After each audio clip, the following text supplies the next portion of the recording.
before I had a smaller deck, and you couldn't circulate around the table. You couldn't actually get into the chairs on the back part of it. So I decided that I wanted to completely replace that and also put in a hot tub.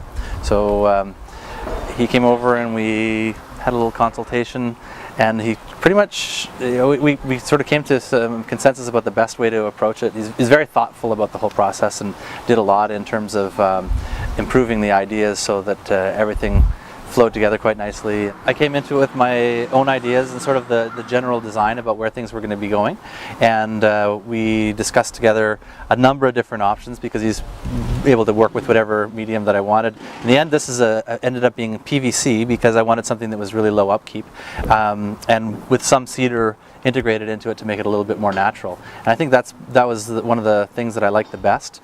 We also, I'd actually planned for flower boxes all around it, which carpentry-wise made it a lot more interesting for him, and I had no idea how I was going to accomplish it.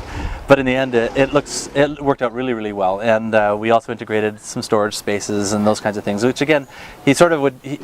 I'd tell him what I was interested in doing and the overall flow of where I wanted things to go, and he would come back and say, "Well, this is possible, but I would try to tweak this or tweak that."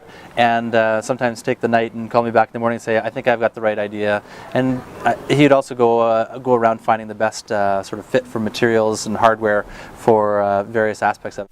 This also involved masonry because we had to take down a couple of columns.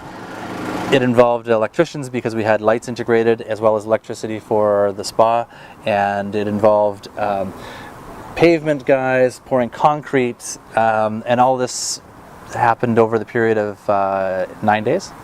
So for a project that is complicated in the number of things and the number of people involved with it, it went really, really smoothly, and he was able to sort of coordinate people well and talk them through what he needed from them in each part of that. So that was really nice. So I didn't have to worry about those parts of things. I would just worry about the end result looking the way I'd want to. And sometimes he'd sort of knit his brow for a couple of seconds, but the next day or so he'd come up with a solution that would work.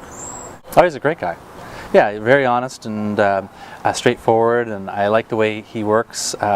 Reliable, and also it's not a gong show at a construction site.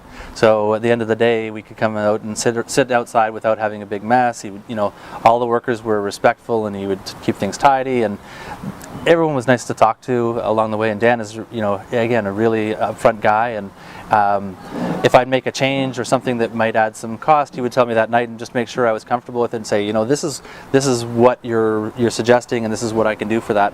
And so there's no surprises, which is really, really nice when you're working with someone in construction, because I like to know things as we're going along to make sure that we're on the same page, and every time we were.